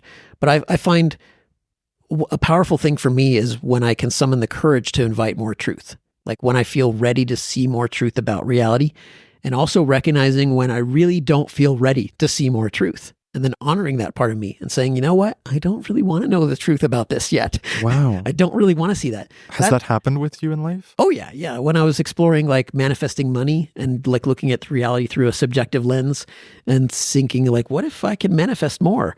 And I started manifesting larger sums of money, and it freaked me out because I was like, this is way too easy. This shouldn't be. And if I felt like I was breaking my reality. I felt like, oh, wow, if this actually works, then maybe all of reality works very differently than I thought it did. And maybe I have to redo my whole conception of reality. So you paused the truth there. Kind of, I held back on it a bit. Like I tried to manifest, $1 and it showed up, and then $100 and it showed up, and then $1,000 and it showed up, all within like a week of intending it, sometimes just the next day. And then $10,000 and it showed up. And I was like, okay, I just tried to manifest $10,000 and it just showed up, like an unexpected inheritance I didn't know I was getting. I was like, oh, it just came through. Surprise. And I'm like, am I doing something to reality here? Is this weird? And then I set an intention for like, let's go for like 50,000 to show up. Or I think I said something like 50 to 100,000, something in that range. I wanted to stretch it more. And that one took a lot longer to come through, but then I eventually realized it came through in the form of an advance for my book that I wrote. And so I was like, okay, that kind of worked, but I was also resistant to it. I wasn't sure if I wanted it to work. You kind of didn't want it to manifest and prove to you how easy it might be. Exactly. And so just with experimenting with manifesting money, I found like my vibe got tenser as I tried to manifest more because I didn't necessarily want all that to show up. And I also felt like there's a certain perspective where, money may be a less useful teacher to me if I could just manifest my way around it. Maybe there's part of the earning and the spending of it that's meaningful for me. And so I kind of flowed with experimenting with that more instead of just trying to manifest larger sums and just have them show up. You don't want to break the game. Yeah, I thought let's play in this game with it and see, and like I really found I enjoyed making money certain ways and not other ways. Like I really enjoyed making money from my creativity. And that was just so much fun. And so I just kept investing more in that direction. And I found like, as long as I aligned with the flow of money the way I wanted it to, it was always abundant and there was always plenty of it. And I never really had to worry. And it was always in alignment with what I wanted to do with it. So going back to courage, you said honoring the times in your life where you might not want to face the truth and just sitting with that, making peace with that. Yeah. Versus just sort of asking yourself, what more truth do I want to see? Like in which direction? Do you want to see social truths about relationships? You want to know more about how people really are? What's a trippy truth intention that someone can set to invite more mysteries of reality to unveil themselves? Well, a really simple one is surprise me. Ooh. Like I want to see, or here's another one. Show me something about reality that I don't know yet.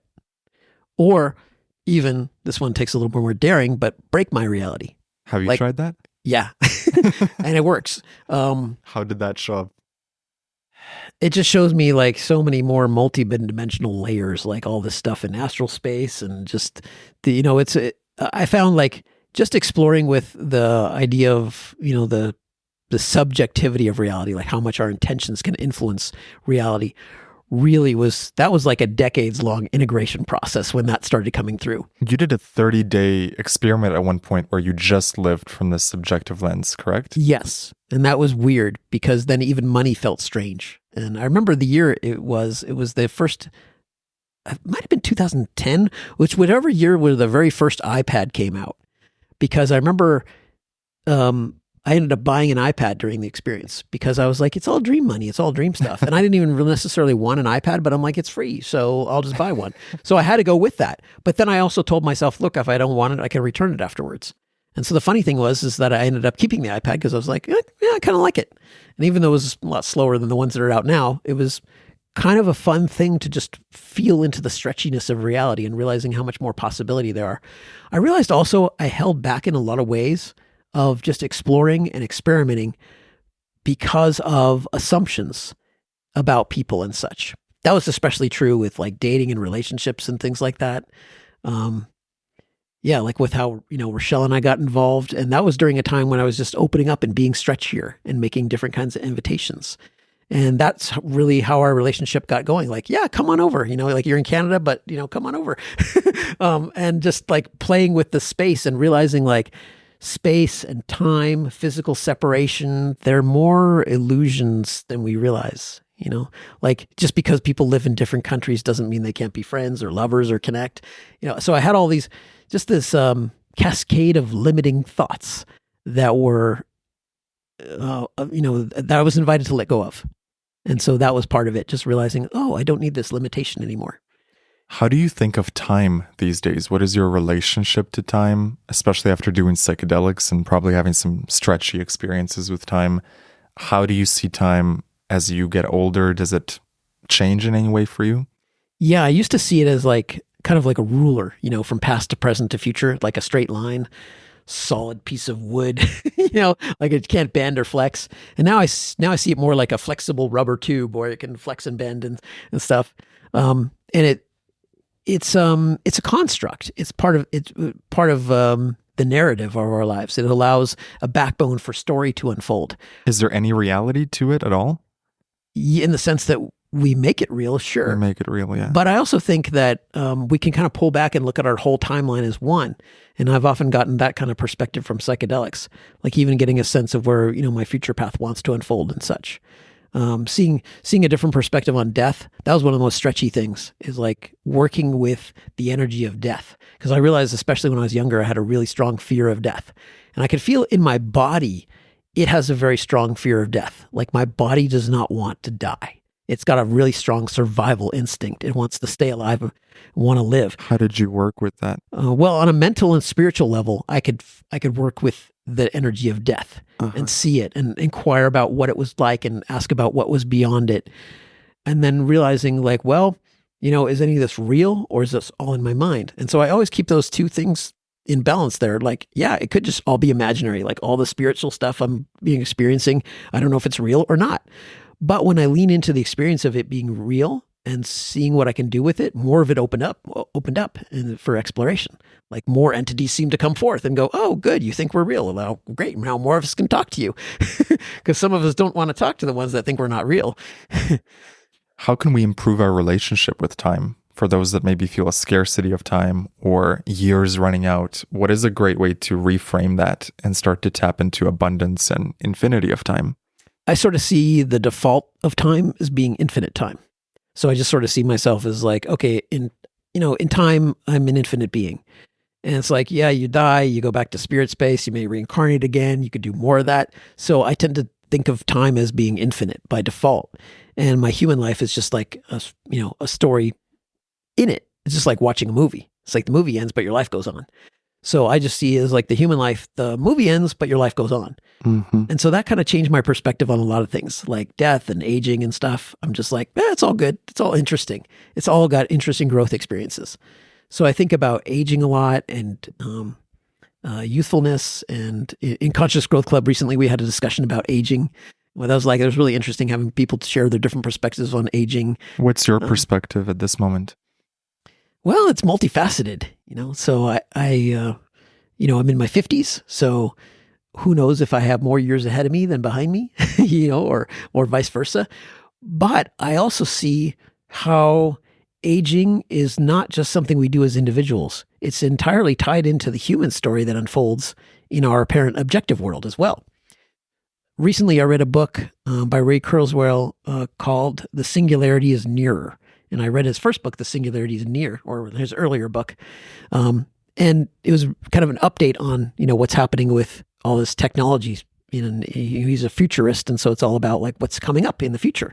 And there's, apparently all these anti-aging technologies coming down the pipeline, eventually where we might have the point where we have like, nanobots inside our bodies, repairing cellular damage, keeping our organs healthy, cleaning out plaques from our arteries and so on, and keeping us youthful and healthy, repairing DNA damage. So when we look at aging from a biological perspective, and I think we think there's the storyline of humanity is showing that we're conquering aging gradually. AI unfolding, the potential for massive amount of breakthroughs in the human story. So the question is, will we need to age after a certain while? A decade or two from now, we may have a very different perspective on aging than we do today. In the 2030s and the 2040s, it may not be as inevitable as it is now. And so that is something I incorporate into part of my thinking about it. And I go, aging, aging for me is not going to be the same as aging for my parents, most likely. And so that is really interesting because it gives multiple options there. There's the potential even to extend human life indefinitely. Like, what if we can keep extending it faster than we're aging? So it's like, today you can live to a certain life expectancy, but what if 5 years pass and they're able to add 10 years to it? And then what if another 5 years pass and they're able to add another 10 years to it? It keeps your expected lifespan can keep pulling ahead of your age. So by the time you get to age 100, now you're expected to live to 150. And then you get to 150 and now you're expected to live to 250. And can you imagine how fascinating that is to think about it? Like how that could unfold where you may not even have to age and die in the same way that people have in the past. That really makes me think about it as like, this is getting very spirity in a way. Because as I change my relationship with death, it's almost like reality says, well, maybe you won't have to die. That's so interesting.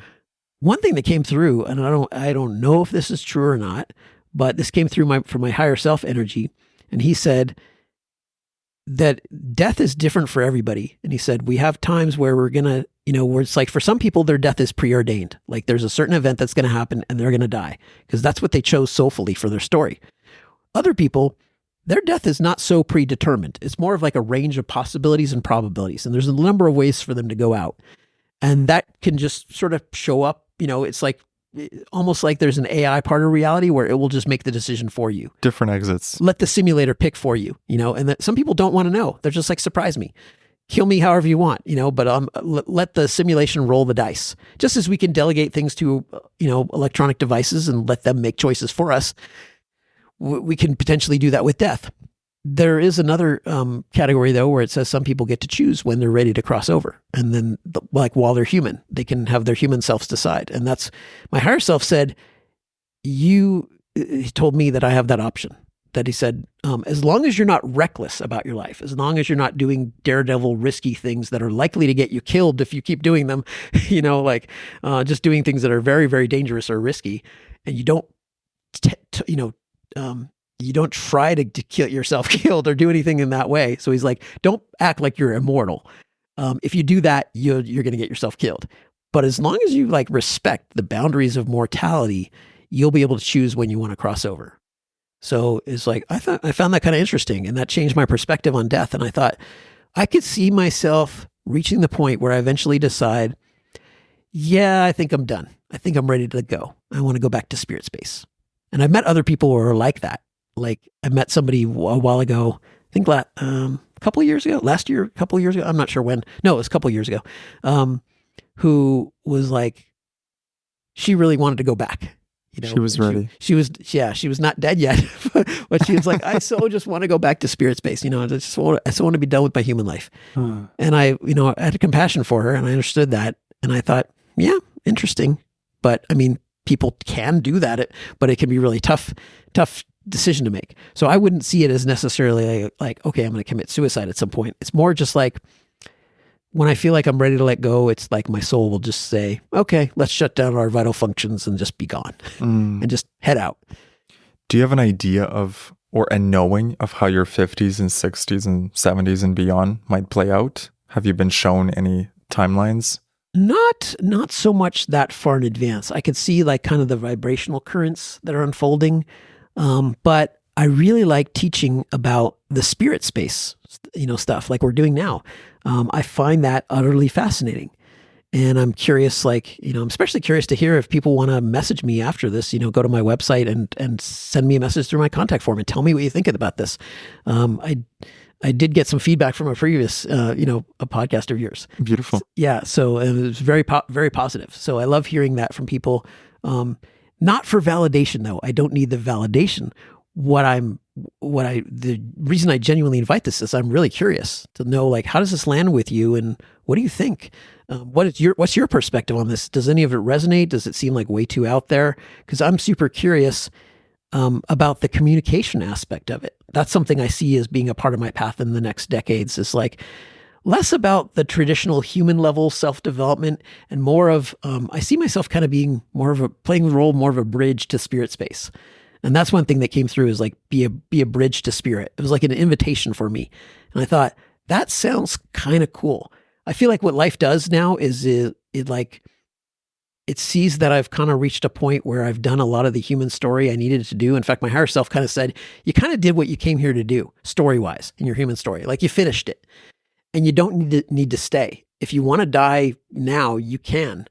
But I was like, I kind of want to stay. I kind of like it. I like my life. It's kind of cool. I'm not really ready to cross back over yet. And so they were like saying, well, what would you like to do while you're here then to continue your life? Because you don't need to do the same, you're not going to get the same juice out of trying to repeat or rehash the same story you've already done.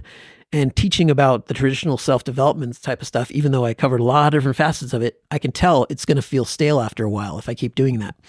And so it really kind of put me more of this, it gave me the option of doing this bridge to spirit role. It's like, you can have one foot in both worlds. You can have one foot in the human world, one foot in the spirit world, and be aware of both, and kind of like share with the humans who want to hear that stuff. And I thought, that sounds kind of fun. It sounds kind of cool. And I said, that sounds kind of adventurous too, because in a way it's like I'm rediscovering the spirit side. It's like I'm rediscovering what's going to happen after human life while I'm still in human form. And so there's something about that that's just really fascinating to me and fun. And I find that more engaging than a lot of the human story stuff, like the whole world of business and money and just all the typical human things. They seem a little dull and like boring after a while. Maybe after decades of experiencing it, it just doesn't seem quite as exciting to me. The tagline for your blog used to be personal development for smart people. And I wonder if now the tagline might be spiritual development for shroomy souls. Something like that. Yeah, maybe I should update it. It's been 20 years. Actually, this past October 1st was my 20-year blog anniversary. Congratulations. So, in fact, it passed without me even noticing it. That's funny. So yeah, it was. It's been a long road of doing this kind of work, but I like that it continues to evolve over time. So I don't know exactly where that's going to go, format-wise and structure-wise, because a lot of my self-development journey, I felt like it was about the format and the structure of it, like how to present and do and structure the creative work. I did a lot of writing, a lot of blogging, wrote a book, podcasting. Now I'm, into the flow of making videos, doing live workshops and seminars, doing one-on-one coaching, and then having Conscious Growth Club. It's like a group experience with a lot of Zoom calls, and discussion forum, and just a lot of different ways for people to connect, doing courses. So many different modalities of expression. I feel like that was a big part of working on this stuff now. And now I just realize it's kind of all energy, and I stopped worrying about so much the structure of things and how to package them, and more just like realizing like they're all options now, because I have experience with all of them. And so kind of I feel like all these tools are possible. And so going forward in the future, it's like kind of just an adventure of not worrying so much about how we pick and choose the tools. That doesn't necessarily matter so much. It's more about the vibes we explore, the energy we explore, and what it does for us in terms of our human journeys and our transformation. Absolutely. And I feel like audio and video specifically have risen in popularity partly because you can really feel the vibe and the frequency and the energy. And the people listening to us now, they get so much more data than just if this was a text transcript. Yes. Yeah. I really feel that that's important. The sound waves, they carry energy, the tone of voice. Having started with so much with writing, I feel like that was kind of a muted way vibrationally of expressing ideas, but it really solidified my connection to the mental space of self-development, because you can express ideas very crisply and very concisely through choosing the exact words you want to use. Yes. Steve, is there anything spirity that we haven't discussed that would be interesting to mention? Any mysteries about reality or spiritual notes that you'd like to compare? We covered a lot of ground here, so I'm like kind of stretching to see what else wants to come through. I would say like one thing I really focus on a lot is like my relationship with the totality of existence, like with this whole, how do we relate to everything as a whole? And I found that for me, the most important spiritual principle of all is actually trust. So that's one thing we haven't really touched on is I see trust as being a choice. And that's like, how psychedelics can introduce you to choices you didn't know you had. Many years ago, I kind of realized this was even before I, explored with what we might consider psychedelics. It was after I explored with money as a psychedelic, but realizing that I have a choice with life about whether to trust it or not, to trust this reality that I find myself inside of. And I realized there's no real way to know if I can trust life. I don't know how the game is set up, the experience is set up, the simulation is set up. I don't know if I can trust it, in the sense that maybe this life is just designed to torture me. Maybe it's just designed to be nothing but pain, or maybe there is no design behind it whatsoever. So I could look at it as something that I could distrust and not be able to trust. I'm just like, it's too random, it's too chaotic, or there's some kind of dark force out there guiding it from behind the scenes. I could say there's evil out there, or I could just say there's indifference out there. And either way, I can't really trust evil except to trust it to be evil. And I can't really trust indifference except to trust it not to care. And so I thought, well, if I don't know what's out there, can I choose anyway? Do I have to be in that space of not choosing? And I thought, what if I just choose to trust reality? What if I choose to just consider and lean into the possibility that this reality is extremely wondrous and caring, and that it absolutely can be trusted, and that everything that happens is really part of something meaningful and purposeful and beneficial, and that it's all good, And what if I just lean into the direction of assuming that is the case and play around with it? So I didn't really try to install it as a belief or anything like that, because I thought that might be delusional. There's still the possibility you can't trust it. But what if I just keep leaning in more and more in that direction and keep exploring it? Like, can I trust this? How can I trust this? What if I trusted more? And making decisions like, what if I trusted more in life, in reality? What would I do here? And making small bets in that direction at first. And then noticing that those small bets kind of worked. And then making medium-sized bets and noticing those medium-sized bets, they kind of work too. And then making bigger bets and noticing, those bigger bets, they kind of work too. Even exploring with psychedelics is a question in trust, right? Like if you take a substance and you're like, this could kill me, this could really go in a bad direction or lead to a bad trip, and yet you still trust it and you do that anyway. So, you have experience making those kinds of decisions. So I feel like that's a really core spiritual principle, is trust in the nature of life and nature of reality. And I find the more I lean in that direction, the more magic unfolds, the more interesting things open up and happen. And also trusting that when you're not seeing certain things, that's purposeful too. It's like trusting the guidance that your reality container gives you. The design of the game. Yeah, trusting the game designer or the design of the game, and trusting that it's all purposeful and it's all meaningful. And stop fighting reality so much. Right. Because the more you trust, the less you need to fight. Trust is really another way of thinking of surrender. Can the whole of life be thought of as a psychedelic interface? Yeah, absolutely. Yeah, all of it can be. It all responds in a way to our intentionality. So I find that, a good intentionality is just like looking for the lessons, the beauty, the wonder that wants to unfold. And courage. Yep. And there's such a rich tapestry of intentions we can put out for what we want to experience. We can choose to, invite pleasure or discovery, learning, adventure, fun, camaraderie, connection, depth. So many different ways we can take our intentionality. So I see a big part of life is just playing around with the tapestry of what we can weave intentionally. Beautiful. Let's leave the listener with one intention that they can infuse their reality, their life container with, that will invite more spirity things to show up. Now, what do you think they want to be invited to intend? Are we giving them a specific intention here or inviting them into one? Let's invite them to a couple of choices, perhaps. Okay. I loved the break your reality was quite edgy and surprised me. That might be intense for some people. You might not want to do that one at first. What's a good starter? I think a good starter would be surprise me. Surprise me. Yeah. Show me something about my reality that I don't know. Show me something I've never seen before about my reality. That one I like. And how do people set that intention? They just focus like that. on it? Just like that. Like say it aloud to the walls around you. I like saying my intentions out loud. I feel like it's more powerful when I speak it through my body, because when I speak it through my body, I can feel my body's reaction to it. So I could feel if there's doubt or if there's hesitation or if I really truly desire it and I really truly welcome it. So it may take some time of experimenting with how you phrase and voice the intention and feeling it in your body. I find that the more I play around with intentions, the more I get sensitive to what my body, and what my beingness wants to experience. I feel like the body is kind of an interface to show me my reactions. So if there's doubt or hesitancy, it means you're not embodied in your intention and it's unlikely to manifest. Yep. Like if I say, break my reality, I feel a little tension and stress when I say that. I'm like, because part of me is like, no, don't break my reality. I don't want to break my reality right now. I like my reality. It's really good. It's great. It's wonderful. Let's keep it going the way it's going. So then I say that and now I feel better, right? So I just change the intentionality.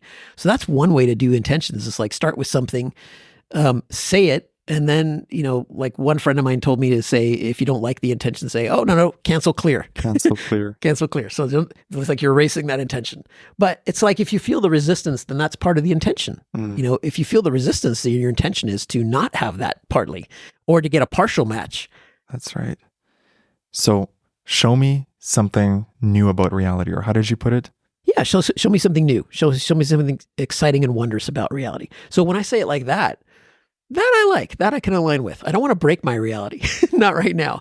I like how it's going. If you have a really negative reality though, you might want to try the break my reality. Just scramble it, reset it, break it, fine. The word choice, the words represent the vibes. So different words can weave in different vibes into the intentionality there. Beautiful. So you might try saying surprise me. I'm going to say bring in something fresh and new and wondrous that I haven't seen before, that will delight me and fascinate me. I love that. That one I like. I love that. I encourage everyone who feels resonant with those words to try that out. Yeah, but don't break anything. Don't break anything. Not yet. Steve, thank you so much. It's been such a pleasure, such an honor to interview you, to learn from you. Your wisdom and your breadth of knowledge is always so fascinating to dive into. Likewise, James. It's been fun. Thank you. I hope your listeners enjoyed it. If you enjoyed this episode, you can find Steve at stevepavlina.com. You can also send him a message and send him some feedback about this episode, or share your cosmic notes with Steve. For more episodes like this, visit the James Xander Trip on Spotify or Apple. Thank you so much for listening, and we'll see you in the next episode. Take care.